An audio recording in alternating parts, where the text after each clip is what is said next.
Have you ever wished you had a remote control for your dog's barking? Just a simple on-off switch? Well, today, we're going to build one. We are going way beyond just a simple party trick to show you how to get real, responsible control over when your dog makes noise, and maybe more importantly, when they don't. Right, this is the big question, isn't it? It's the one that makes so many people hesitate. And the answer is a huge, resounding yes. You absolutely can. But the secret, it isn't just about rewarding a bark. It's about installing that complete system, the on switch and the off switch for your dog's voice. And that's exactly what we're aiming for. It's not just about a command. It's about building this clear, two-way street of communication. When you hear trainers talk about something called stimulus control, this is it.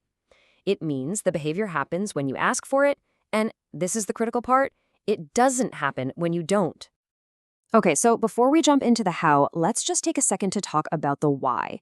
Because once you get the simple science behind this, everything else just clicks into place. This is the foundation for, well, everything.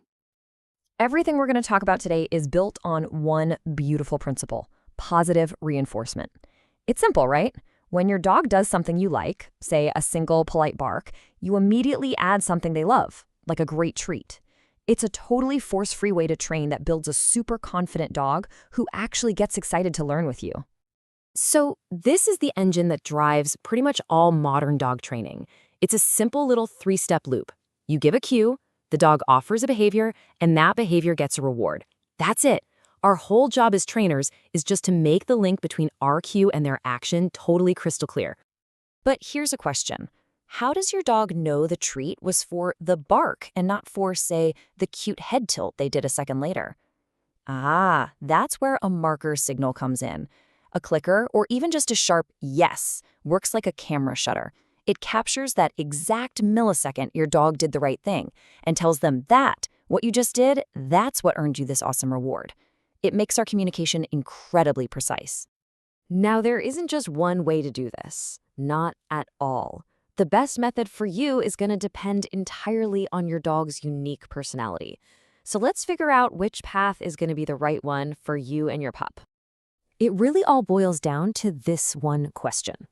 Is your dog a natural chatterbox, or are they more of the quiet, stoic type? I mean, does a leaf falling in the yard get a bark, or is hearing their voice a rare occasion? Your answer here is going to shape your entire training plan. So here are your two main options. If your dog already offers up barks for free, you're going to be a capturer. You'll just wait for a natural bark to happen and you'll mark and reward it. Easy. But if your dog is pretty quiet, you get to be a shaper. This is where you build the behavior from the ground up, rewarding tiny steps like a glance, then a sniff, then a little huff, all the way to a full bark. Shaping is an amazing way to build confidence, especially in a shy dog. All right. Enough theory. We've got the concepts down. Now let's get into the nitty-gritty, the practical steps for how you actually build this into a command your dog totally gets. So if you're capturing a bark from a dog who already talks, this is your roadmap. First, find something that reliably gets a bark, like a soft knock on a door. Second, you mark and reward the exact moment that bark happens. Third, you start adding your word cue. You'll say speak just before you knock.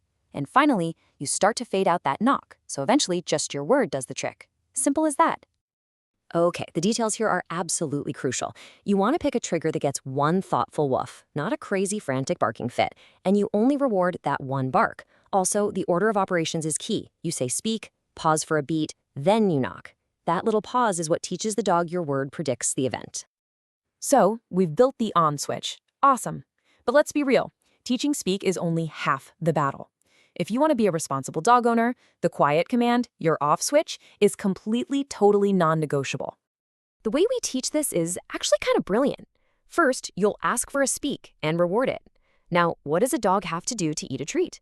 They have to be quiet. So in that exact moment of silence, you say your new cue, quiet, and pop another treat in their mouth. You're basically capturing the silence. Then you just slowly start asking for a longer and longer pause before you reward. But hang on, there is a sneaky little trap hiding in here.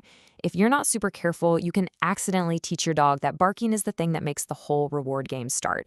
It's called a behavior loop. Yeah, it's really easy for the dog to learn the wrong lesson here. Let's think about it from their point of view. The sequence is step 1, I bark. Step 2, my human says that magic quiet word. Step 3, I get a treat. Before you know it, barking becomes their way of asking you to play the quiet game. You can see how that could backfire, right? So how do we avoid this trap? Well, we have to be smarter than the loop. Start proactively rewarding your dog for just being calm and quiet on their own, especially when you think a trigger might be coming. Even better, teach them to do something that's physically impossible to do while barking. Like if the doorbell is the trigger, train a super solid go to your mat command. A dog can't be at the door barking if they're lying down calmly across the room. Okay, we've installed our on-off switch. That's fantastic. Now, let's talk about how to level this up from just a fun party trick into a genuine, reliable communication tool that you can use out in the real world. This right here is the golden rule. To stop your dog from just barking at you to get things, you have to be disciplined. From now on, barking only gets rewarded when you have asked for it. Any uncued barks for attention, they get nothing. Ignored, period. This is non-negotiable. And this really gets to the heart of why this kind of training is so powerful. You know, as the legendary trainer Karen Pryor says, we're not just creating little robots who follow commands. We're encouraging a problem-solving mindset. We're teaching our dogs how to learn and inviting them to be active thinking partners with us. And one last really important thing to remember. Dogs are terrible at generalizing. A perfect speak in the quiet of your kitchen might as well be a foreign language at the busy park. You have to practice in new places with just a few more distractions to build a command that works anywhere. Which brings us to our final thought. As you go on this journey, I think you'll find it becomes about so much more than just controlling noise. By really mastering this on-off switch, you're building a deeper understanding, a clearer line of communication, and you're strengthening that incredible, amazing bond that you share with your dog.